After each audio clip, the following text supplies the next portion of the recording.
Should we move on? Sure. Yeah. Okay,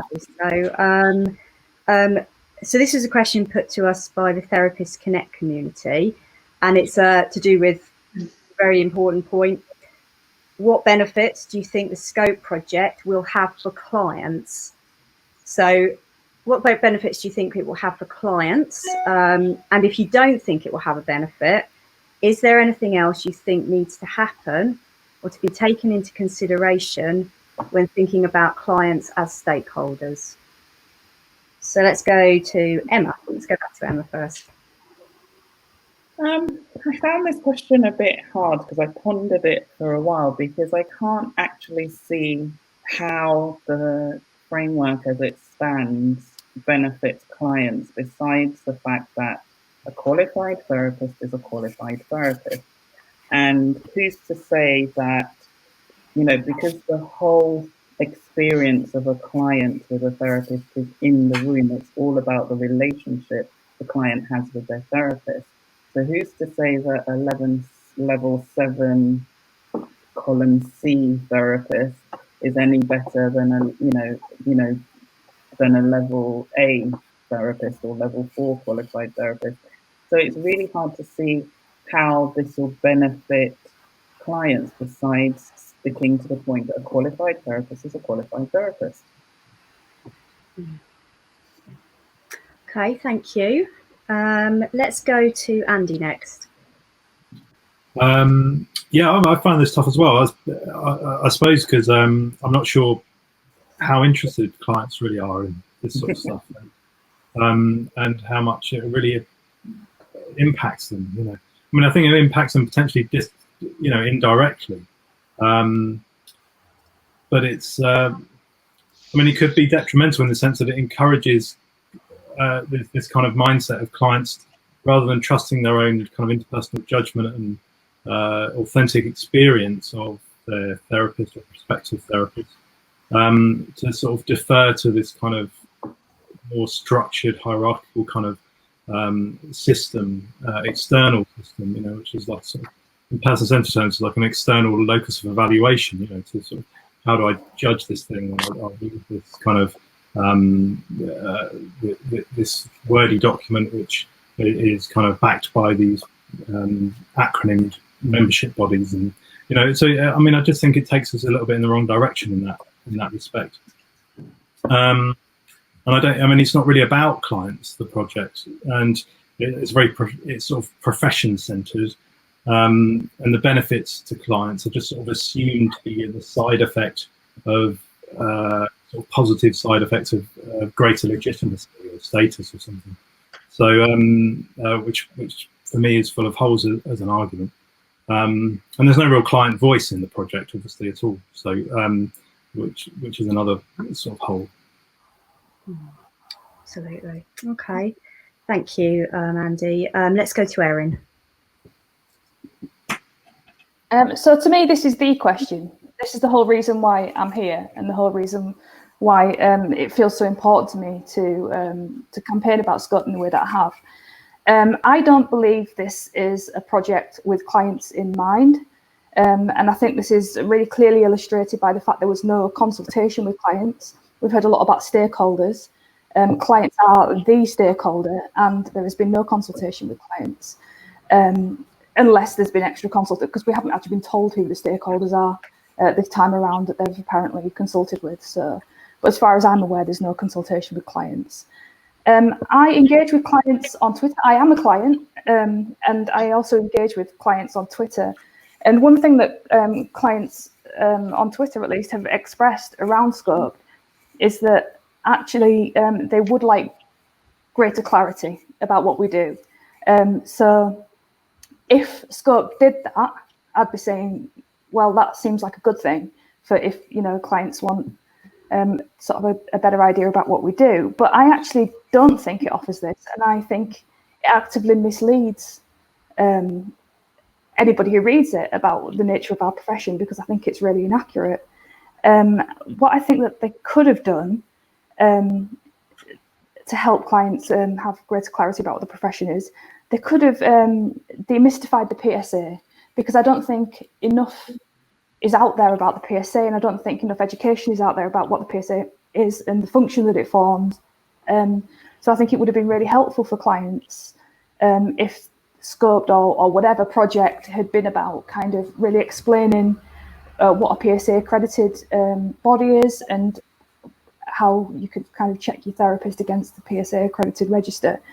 The other thing that I think they could have done is explain the modalities, not in a way that ranks them and says that some are superior than others, but just in a way that sort of really clearly explains how different therapists work with different clients, etc.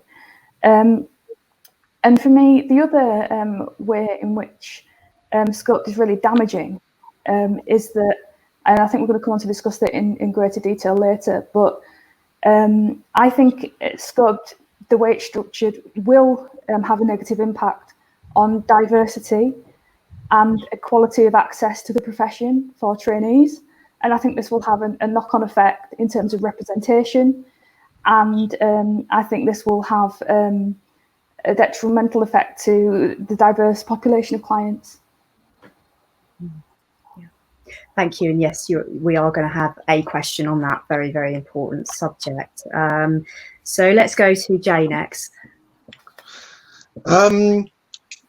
I don't really know how much attention clients give to membership bodies at all, except maybe through Google and trying to find a therapist, you know, in the first place.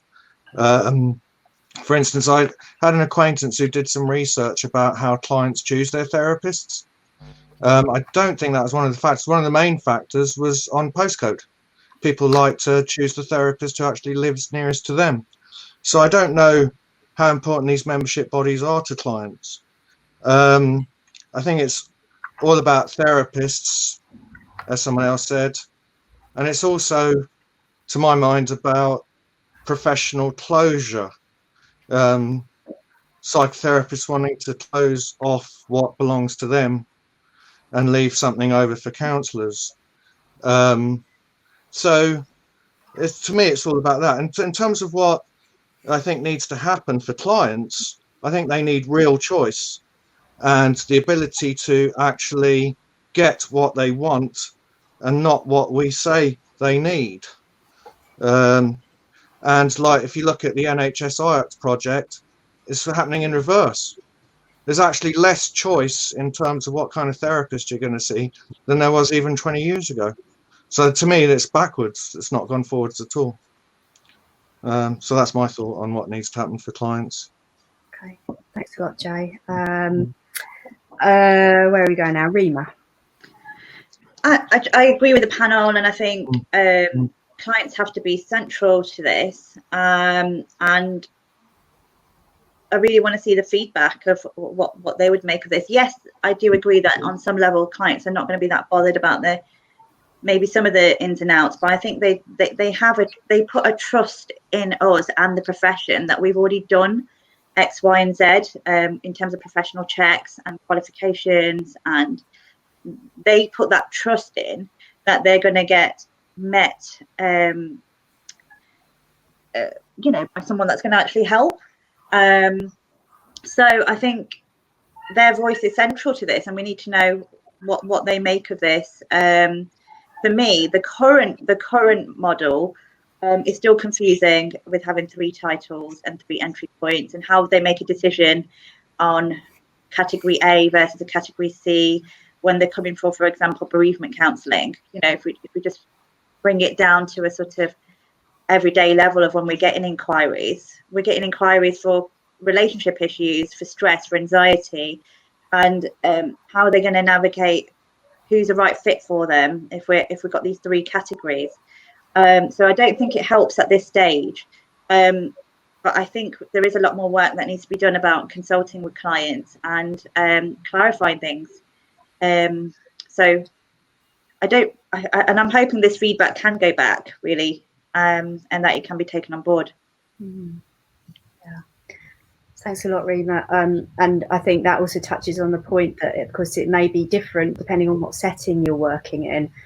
You and I know private practice, like you say, if you have someone looking for bereavement counselling, there's perhaps going to be certain things on their mind and certain things not on their mind, and that may be different to therapists working in other settings. So, all right. So, Peter, we've got an interesting question next. Do you want to move on? I just wanted to make a quick point there in terms of talking about stakeholders and clients as stakeholders, really. I think Erin picked up on this point before. In the methodology documentation, it talks about the SCoPE project contacting 483 stakeholders for their views on the SCoPEd project, and only 86 of those stakeholders replied.